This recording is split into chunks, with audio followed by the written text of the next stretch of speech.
Hello and welcome back to another episode of Supercoach Insider. My name is Ben. And I'm Chris. And I'm Swizz. And thank you for joining us. This is our team-by-team analysis series, starting off with the Adelaide Crows, South Australia's second favourite team, straight behind Glenelg. Don't know where Port Adelaide's ranked there, boys, but it is really good to have you back for this series. 18 teams, lots of analysis going through standard relevance, draft relevance, rookies, breakouts, premiums, the fixture, everything that we usually go through. More depth than anyone else this time of year per team. Before we move on, SC Insider 100, you can find us on Facebook, Twitter, and TikTok. Also, all the audio platforms as well, so Spotify, SoundCloud, Stitcher, you name it. And on YouTube, Chris. Yeah, just to search for Supercoach Insider. And I just got word from Google. Yeah, we just lost about 15% of our listenership. So thanks very much for that. That was good. That's okay, JB. Thanks for popping in for 60 seconds. That's what she said also. Chris, you're taking the lead on this one. So hit us up with the Adelaide Crows.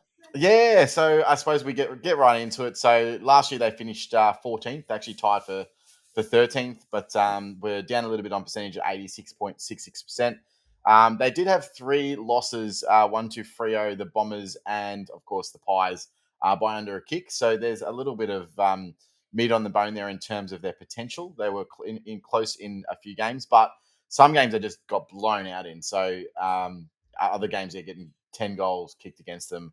So it's probably where they're going to still sit. I can't really see them developing or improving their list too much. Obviously, Rankin does come in and improves them quite a lot, but I don't know if it's enough to sort of get to that next level of team. They're going to be looking for a lot of natural development. They really need to settle their backline, which is, I think, probably the biggest issue for them at the moment. Other than that, Tex Walker's obviously on borrowed time. He's approaching 33. How much longer can his body hold up? Fogarty has taken that step forward, though, so that's probably a good thing for them. They really need what they need. They need Phil Thorpe to be the number 2 pick that he was when he came into the club. If he can stand up and actually take one of those key posts, take the pressure off Tex, and kick, average, be a Max King style kicker. Oh, probably not. A little bit of a straighter kicker would be nice. But the tandem of Rochelle and Rankin is mouthwatering. I can't wait to see that in action. So there is some excitement down there at Adelaide. Now, just going through some ins and outs, of course. So over the coming into the club, Hugh Bond, which is a number 50 draft pick. Tyler Brown was just taken as a preseason supplemental selection. Billy Dowling, number 43. Mark Keane, another preseason supplementary selection. Max McElhaney, a number 17 draft pick, and obviously Isaac Rankin. And out went Luke Brown, who retired. Ben Davis was delisted. Billy Frampton was traded, so that's a bit unfortunate with Fisher Macasey or Macasey. I'm not sure how you actually pronounce that. Also retiring, so that's put a little bit of pressure on the defensive line now. Surprisingly, James Rowe was delisted. I actually was messaging you, Ben, about this earlier. I thought he was a half decent, small forward, and I don't know why. First of all, they delisted him, and second of all, no one else has picked him up. Like, he's playing now in the SANFL, so that's a strange one for me. I actually really rated him. And Brett Turner also delisted. So in terms of their fixture, they play the teams they play twice. They play Brisbane, Collingwood, Gold Coast, GWS, Port Adelaide, and West Coast. So a couple of easy ones and then a few hard ones as well. So it's sort of middle of the road. Their first 4 games are against GWS, Richmond, GWS away, Richmond at home, Port Adelaide away. So obviously the local derby there, and Freo at home. And the last 3 is Brisbane, Sydney, and West Coast. That's away, home, and away. They have the round 14 bye, and according to Champion Data, they have the 12th hardest draw. So I'm not sure. Again, just middle of the road. There's nothing really crazy or outlandish about that. So yeah, I suppose we get right into the premiums, guys. And where Hey, do we Chris, start? can you remember what I replied to your James Rowe being delisted comment? I don't. What did you actually say? Because you couldn't actually figure out why he got delisted. I said nobody rose. And I didn't get quite the attention that I deserved, so I thought I'd just repeat it now, just for a little 2-second. I think by delay. text it didn't really hit the mark, but now that you've said it on the podcast, absolutely, Yeah, and I wonder why people ghost me. Right. Like the podcast if you like that joke. So starting off with premiums, yeah? Yeah, so obviously Rory Laird, number 1, 703K mid. yeah, obviously my boy from last year got in him really early and he's absolutely killed it. He averaged 127. We've discussed Rory Laird in depth. I think the main thing to touch on is that you're really, grasping at straws if you're looking for reasons to not pick him. But also, he's 700k. Um, he's very consistent. His standard deviation is one of the best in the league in terms of his ability to continually rack up similar scores. So therefore, he doesn't actually drop cash too much. The only thing I could say towards that is he's based on the magic number how it is now. Even if he was to just average 127 over the first, I think it's 7 or 8 rounds, he still drops 65k. So he's definitely still overpriced, but they all are at this point of the season. So yeah, you're paying 703k for a guy that can average you 120 plus, be a vice captain and captain option, and be safe as houses. And look, no one loves a stat more than Rory Laird. So Well, he's 29 years of age, but importantly, he's also played 96.7% of all games over the last 3 years, and he went 100 plus in 90% of games. So you're looking at 125 or more he would score, and he got that 11 out of 20 games. And that kind of even goes back to the year before where he had some really big games as well. The key thing is, again, price. But when you look at someone who, A, is very consistent, low standard deviation, lots of 125 pluses, plays most games over many years, it's hard to kind of not pick a couple of those players as well. So I can see the argument for both sides. Wait, this is a question I had for Swizz. How do you read their midfield now? So Keys played, I think, 20 games. I think 20. I think he might have missed a couple. Sloan missed a lot of footy last year, and actually, when he went He's out, played 22. Laird came in. So yeah, what Keys? Keys Keys played played 22. 22. Crouch had 11. So Berry had 18. yeah, so what do we look at their mid mix up? Because rumor has it they're going to be switching Rochelle and Rankin through that midfield mix. Now, does that mean CBAs or does that mean as that extra midfielder?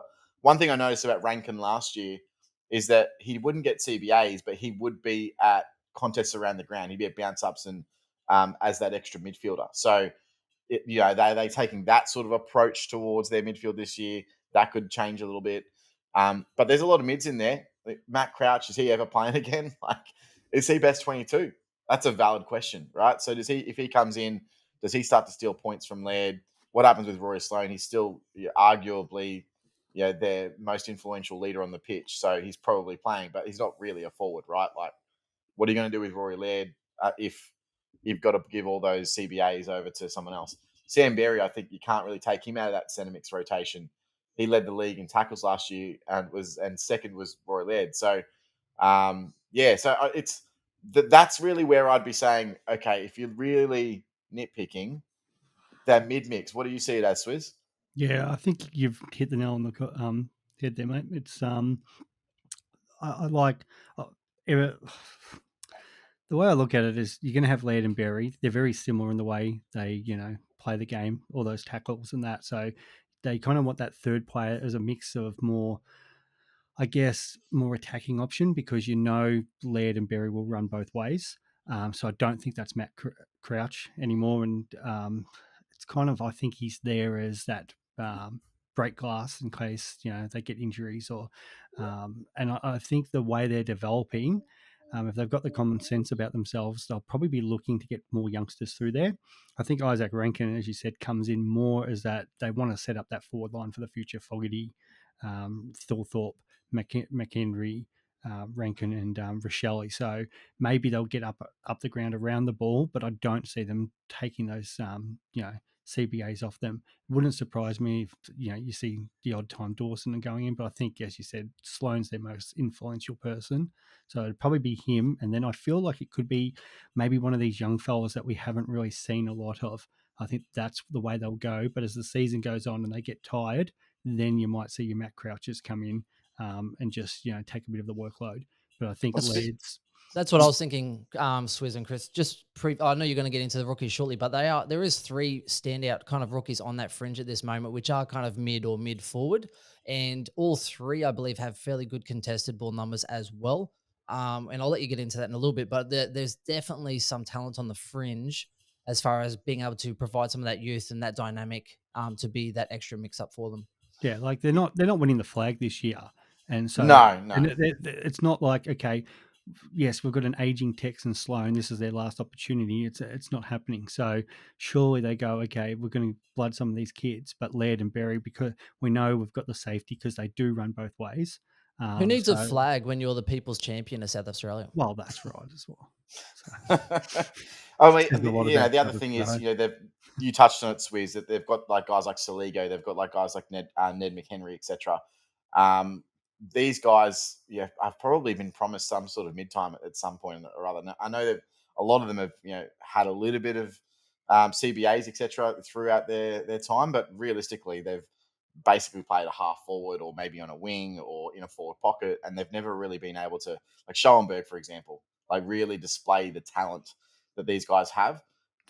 So I think their mid mix is due for a little bit of change, mainly because they just need to get some games into these kids. Like, there's no point really like just throwing Rory Laird, 29 years old. Like, is he part of their next premiership push? But It's yeah, but interesting, it's right? more. I think it's the Sloans and all them that are getting chopped out, and the Yeah. Crouches and that. So Laird, I think Laird's your leader in there, and he'll just do what he wants to do. So I think he's as safe as houses. The only issue then is depending on how many sort of kids they rotate through that. Does that mean Laird's going to have a bigger role in that and more responsibility on him? That though I can't see him getting any better than what he does, and that, or is it a case of he's going to get sort of beaten up in a couple of games because it's only going to be him with no protection. But then there'll be other games where those young fellas will, fall off and the bigger bodies will come in to protect him. It's Or also he it's gets also thrown worth behind the noting ball. too how much of the pie is because who's averaging 100 plus from Adelaide? Each team Dawson, gets a fairly good chunk. A lot of the Adelaide players are getting that sort of 60, 70, 80, maybe borderline 90. yeah. So there's still quite a lot there for who is it? Laird, Dawson, O'Brien could hit 100, and probably Berry. And it's And Outside of good that, who's hitting because 100? Keys hit 100 well, the last thing year. with Oh, sorry, Keys. Yeah, but but Keys is a Keys hack. didn't Keys' whole role change and that because they were trying to get some of these young fellas in at one point and a bit of the mix and that. So like Keys should be playing in that midfield. But as you said, you've got those other guys, even Jackson Haitley, who they originally recruited to be the next Matt Crouch. Um, Okay. somebody's got to I get actually have an opportunity. interesting stat on that. Did you know that? So Ben Keys not only led the team in clangers, he also led the team in goal assists. So go figure. Hmm. Hey, 50% of the time it works he plays. every He time. plays the anchor man. In Keys' defense, he also did have some groin issues and some other injury concerns at the Yeah. end of last year, Yeah. but played through. Should we kind of go like one by one, or are we just going to put all these premiums in one big ass chat? Well, the next one I've had. Hey, I Chris. mean, that's a big chat on Rory Laird and where we see his role. Obviously, I don't think that's discrediting him as a player, but I do think you're basically paying what you're going to get out of him. So if that's what you want, it's not a value selection, but it's a guaranteed bona fide captain option every single week that's going to be fairly consistent. Is he going to go 127 again? Maybe. I'd like 120. It's hard to back that up, but being Rory Laird, maybe, and 700K, you'd pay it. He's not a bad option, and I would never say that you shouldn't pick him. Is that what I should end with? But really the only other premium is probably Jordan Dawson. Like, you can go through everyone else on their list, and there's some breakout candidates and guys that might come out of nowhere, but really it's just Jordan Dawson. 603K defender, basically switched between halfback and wing, and I don't think that's going to change too much. He got some kickouts, not all kickouts. And he's the guy that they want to obviously get the ball in their hands to. And then the reason why is because Adelaide's biggest problem is moving the ball by foot and getting to the other side of the field. They absolutely scorched the ball going outside. And, they actually had a positive clearance differential for the entire year. And they were third in clearances, but they somehow still sucked that much to only manage to get 14th. And a lot of that is just ball movement. So they need to utilize Jordan Dawson as much as possible. And they also need to get other guys in their team that can also similarly use the ball, because that is their biggest number one problem across the team. What do you guys think of Jordan Dawson? Because I had him locked for basically the first 6 weeks or so, or it's a month really, of the sort of SC Plus era of the team picker. What about you guys? Yeah, he hasn't left my side. I've had him in a lot of my side. Again, it's just that expensive price when you're kind of flipping between $600,000 defenders, and then like, hey, for not much more, I can get a midfielder who I could probably actually VC and C. So, flipping between value in defense as far as mid prices, and then mid prices in that midfield line.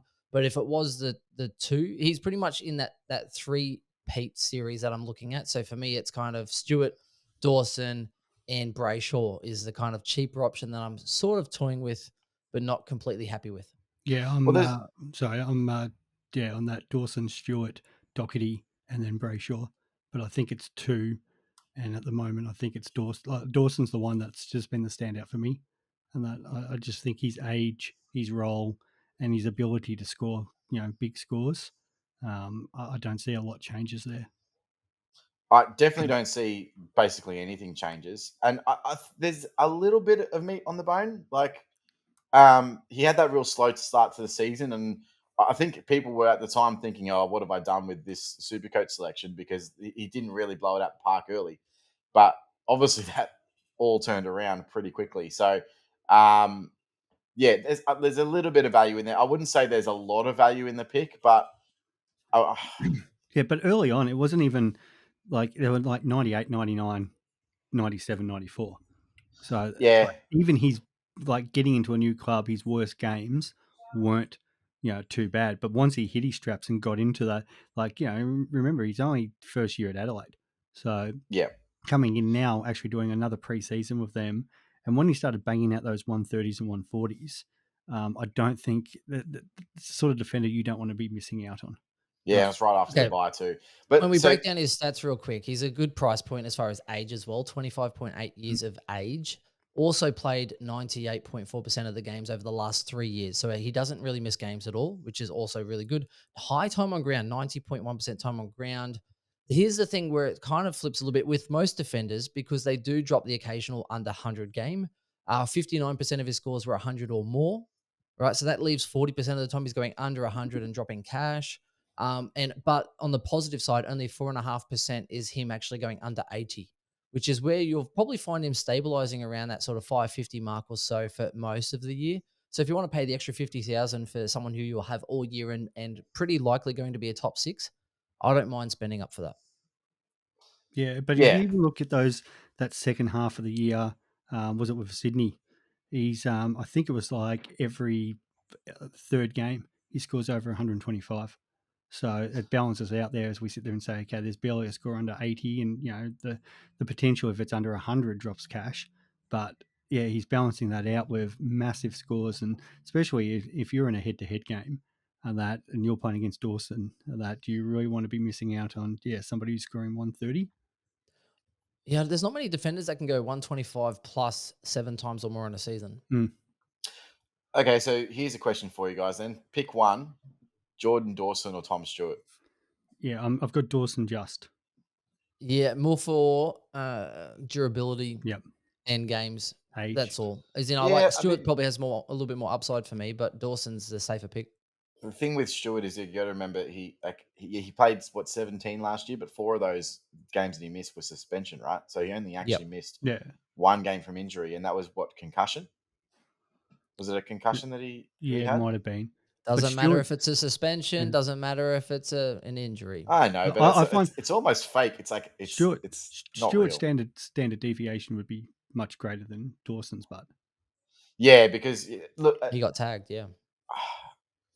I think the thing with Stewart is he's got a potential to really hurt you. Like, he's got 160 plus in him on any given day. So look, you're picking at hairs. The reason I ask that question is because there is a lot of defenders 600k plus this year. How many you're choosing and going into your season, or even if you're choosing any? Right now, I'm floating with a team without any of them, just to see what it feels like. It's not a great idea. like the I live wouldn't games. recommend it. Yeah, I think 1 or 2 max. Yeah, so but people will be splitting that up. Especially the rumors of Doherty playing midfield, and people are real hot on that at the moment. They're looking, okay, well, what about if I go, Stewart and Doherty as well instead of Stewart and Dawson or whatever it may be. I tend to agree with you guys. Adelaide are a team that they're not really moving anywhere. They're not going anywhere at great speeds. They're a couple more, 2-3 more years away from really challenging that top 8, in my opinion, with a lot of development or some more player movement. So his role to me is as locked as anything, because he's arguably their best player. I think he's by far their most damaging player. So why would you change his role? That doesn't make any sense to me. And they've found where he impacts the most. Over those first 7 games, he only averaged 99, which was sort of on par. I think he averaged 100 the year before, right? So you were looking for a little bit extra, and then bang, he exploded. So only 110 by the end of the year, but he went on that back end stretch of, it would have been somewhere between 115 to 120 for the entire back of the year. So middle party went 123.6 over the middle sort of, I think it was 7 rounds, but then tailed back off in the last 6, similar to the start of the year. I think average 103.5 for the first 8, and then the last sort of round 17 to 23, 102.6. So we did tail off a little bit. Yeah, I mean, again, I don't think there's any negatives. No. I'm literally struggling to find a negative not to have Dawson. The only thing really is does he fit into your structure? Like, I can't find a negative for Dawson at all. I can't see anyone coming back there and taking his points. They don't have a super talented guy coming in and is going to take kick-ins, or another really great user behind the ball. I mean, there's talk, obviously, that Miller is going back there, but, I mean, he's not an amazing... He doesn't have the penetration of someone like a Dawson anyway. So, yeah, I think it's all a bit of a moot point, to be honest. So maybe that's why he got engaged. I don't get it. Because he has more penetration than Miller. Come on, Chris. Sorry, my head was not in the gutter, and then you took it to the gutter, but I respect that. Every friggin' time. It's about football. All right, now I don't have any other premiums listed for them. Can I just mention one last thing for that, mate? Just absolutely. Because it's what was really interesting was that start of the year, Matt Crouch was actually playing. So when Dawson was going, that was at 103 for that first 8 rounds. He was 99 for the first 7, and then 7, and then had that one last big game. So so 99, and they were the games that Crouch were playing, because he played that first 7, and then as Crouch actually started to go out and miss games, that's where like Dawson exploded. So we're talking about that pie situation. So that might be the only thing that sways me, if round 1, all those big names, Crouch and Sloan and all them, actually were in the team, because all of a sudden Dawson's pie actually then reduces. It doesn't seem to reduce Laird's output, but Dawson was the one that was heavily more affected. Laird just will find other ways to score. He will. Like, that's the thing, dude, he's the sort of guy at quarter time goes and checks the stats and says, I can do better there. I do love a good Rory Laird. All right, so I've got some breakout contenders before we get to the rookies. So Isaac Rankin at 386k forward. I don't think you can pick him, just really awkwardly priced. But if he does get that mid-time, he wasn't getting any CBAs, but he was scoring quite well in the back end of last year. He was getting, I think a high 90 average when his role changed, that sort of high half forward that was getting up around the ground. I think that Rankin could potentially break out if he got enough CBAs to make it worth your while, but I don't. It's such an if factor at the moment. I can't speculate. I don't even have any data on if they're going to be using him in that fashion, but he's the sort of guy that has impact when he's around the ball. So I can see that as potentially being a breakout. One guy that we might at round 3 go, oh shit, he's playing 50% CBAs and he's dropped 2 130s. Maybe I need to jump on this guy. So someone to keep an eye on is Isaac Rankin, just role dependent, of course, but I'm definitely not too phased by having him in my team if he gets the right role. Yeah, he went on a good run middle of the year, 96.9 over that middle part of the season, but was quite poor on both sides. So I kind of call like the pyramid. Start off poor, have a big peak, wonderful, get some interest for a new contract, and then tails off and does nothing. Yeah, no, what absolutely happened was he got a phone call saying, hey man, just can chill. you just tone it down? So just we chill. Can, because exactly. we don't have any more than pick 5. And then even then, so the reason why I get... People hear some preseason chatter like, oh, yeah, Rochelle saying, I'm going to get some increased midfield minutes or whatever it is. And then Rankin similarly. Rochelle only got 6% CBAs for the year.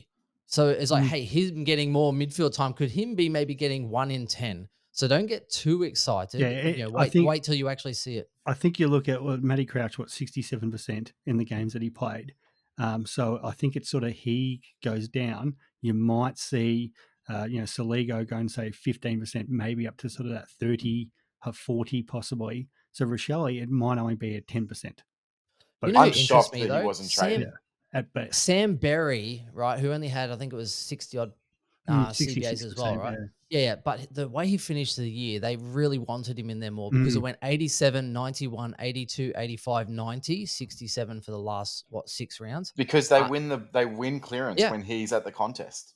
He's a very, very good contested player. I see that trend Berry. continuing. Yeah, that's what I mean. I see that trend continuing because to start the year, he wasn't getting anywhere near that sort of percentage. It was 52, 38, 43, and then all of a sudden, the back end of the year, they kind of gave him the keys more because he earned them. So bit of a draft smoky, Berry. Yeah, I was just a little about to say that. Just an absolute draft smoky there, Sam Berry. I don't mind him as you can't pick him in standard because that's too much of a blind risk. But no, but he's rated the 61st midfielder.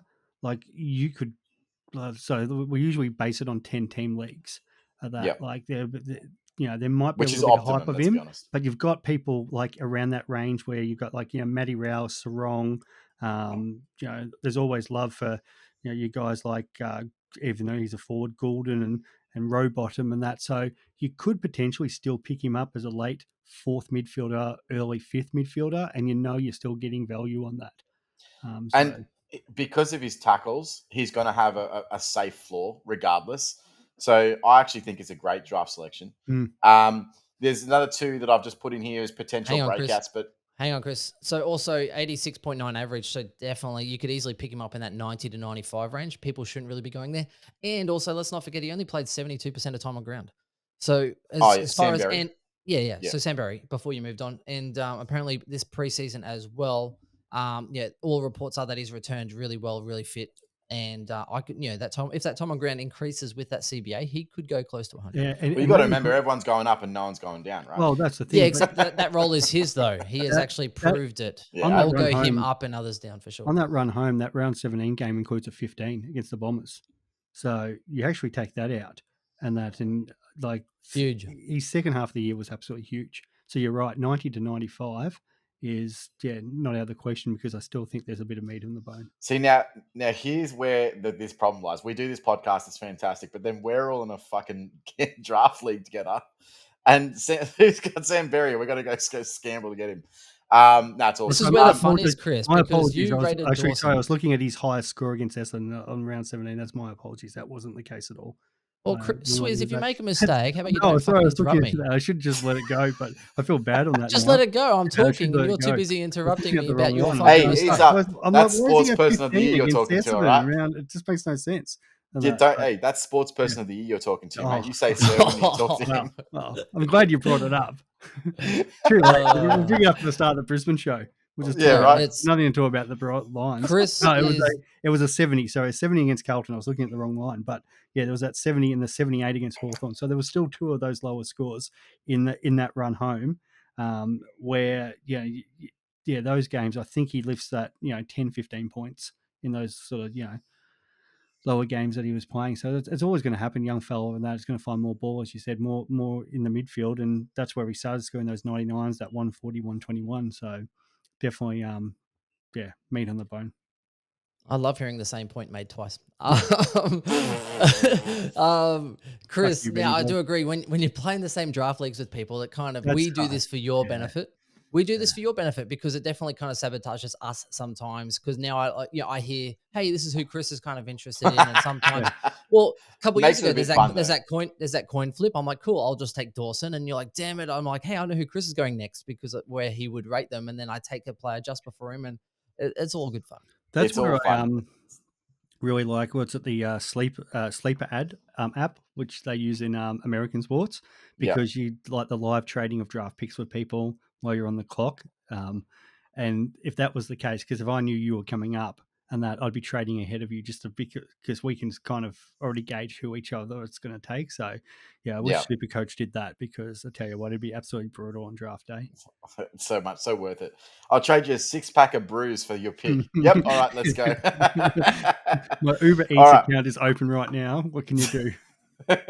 Now moving on. So a couple more breakouts, and they're more really breakouts so much as guys that I think can average a significantly more than what they're priced at based on role changes. So obviously the first one's Miller, which we touched on a little bit earlier. So tip to go back behind the ball again. And so is Chase Jones. So Chase Jones has actually been playing a little bit of halfback or back pocket. And now he's actually pushing up to a wing. So a little bit of a role changes there. And they've been documented in interviews. So how that's impacted, no idea. But I mean, Chase Jones, is he ever going to be? Was he pick 4? Like He was high, yeah, definitely. He was. I'm trying to think in that draft where there was definitely some really good players taken around him, and it was like he might have even been. I feel like he was in the super draft, but I just don't get like he's done nothing for that club, like literally nothing. Like he's almost a shadow of like a guy that's running around the field. I've got no like. Sometimes I'm like, oh, who's that's got the ball? Because I can't even tell who it is. Absolutely done nothing for them. But yeah, so hopefully he can pull it together. pick 9, mate. While you're on pick that, 9. pick 100% of his games have been under 80 Supercoach. Under And 80. I'm not even kidding. He's never had and 80. it was the Oh, super wow. draft 2018. last year. That's the Walsh, Okay. Rankin, King, and that. So he went 9, and then you had Blakely, Caldwell, Butters, Geordie Clark, Isaac Quain, all of them went straight after him. So yeah, that's far out. Anyway, we'll move on because the next guy sort of also fit into that sort of halfback position. So into the rookies. So obviously defense is really where, as I mentioned earlier, they're really unsettled, and that's where the Supercoach opportunities lie. Obviously Dawson will continue to play his role. So lock that away, but then everything else is pretty much open. So the first one obviously is Andrew McPherson. So he's obviously played 2 seasons before. Last season he was injured. I think he played the first game and got a 20 and did a PCL and was out for the year. Yeah, end of season PCL surgery, delayed start to the preseason. Should be definite now though. So he had an arthroscopic. He was having when they did a knee clean out, because he was having pain in November, and he was about 5 to 7 weeks from training. So he should be back running. I'm not sure how much like full training he's in at the moment, but likelihood is he will be available for round 1. He's 155k. In 2021 he only averaged 50 over 18 games, but the year before that he had a slightly better role, played 9 games and averaged 68. So 155k. The problem I find with him is that he was also an unused substitute twice last year. In 2021, which means he's obviously on the fringe. Now, picking a guy like that who's sort of iffy with his scoring and a potential sub risk is just warning bells for me. But he's also 3-4 years into the system. So he does have that on other guys that are just entering the system. So, Chris, he's just resumed running. I think this is from about a week or so ago. Running indoors. Apparently, players who won't play round 1, McPherson is the only Crow possibly unavailable. So it looks like he's probably running out of time for round 1. But possibly, I'd hope it'd be a downgrade option, to be honest. That'd be nice. Yeah, look, one you might be able to grab during the season, and I would much prefer him to be a downgrade option, to be honest. And because I can see 2 games of how they're using him, and get some more data before I have to select him. But he's one to keep an eye on anyway. Obviously, so they just got Keane, who was from Collingwood, then retired to go back to Ireland and took a year out of the game, essentially. Not and so Tyler keen. Brown. So he's 123k rook, but he's got really poor scoring history anyway. Plays lockdown defender, not worth it. He may get a run at some point because they actually do lack key tools, which is why they've brought him in. I actually read somewhere that I thought Worrell had a bit of an injury issue or something like that, or maybe a scare in a preseason game, but I couldn't find any info on it. Worrell has been injured. If I could find him. Yeah, so the thing is they've really re-injured his hamstring middle of January. Yeah, so what happened was they traded Billy Frampton, who they were training up as a centre half back. They traded him because they had Fisher Mackesy or McCasey. I still don't know how to pronounce it. Mackesy, I think it is. Mackesy. He obviously just gave them the big finger for no reason. Because he wanted to be traded, that's all. Mental health is real, boys. Come on. Well, it is. Is that what it was?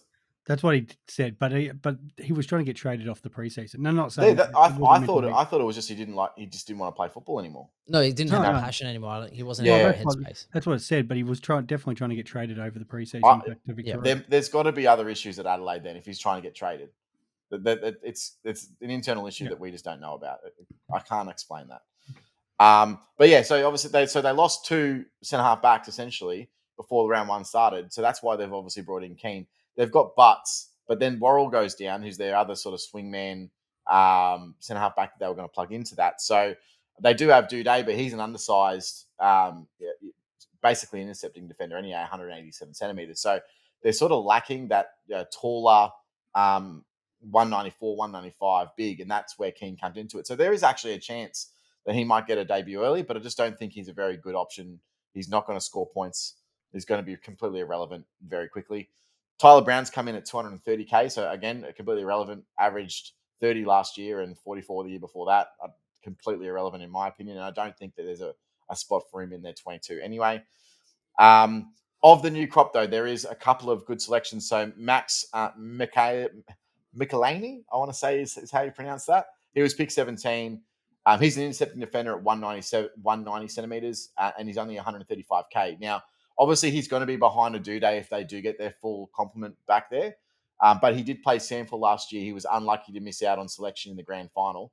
I believe he played for Norwood, and he's an actual father-son selection for the Crows because his dad played 200 games for Norwood. So, which is I didn't know that was a thing. Apparently, the Sandford father-sons work for So yeah, he picked up at that level. Absolutely rated at that position. Can use the football. The knock on him is apparently he needs to work on his strength at AFL level. But yeah, has played senior footy. Can be exposed. One good preseason and he's right into the mix. So could potentially play this year if not very early. Billy Dowling, I like the look of 117K mid. He actually won the Sandford under 18 MVP last year. And averaged 30 possessions doing so.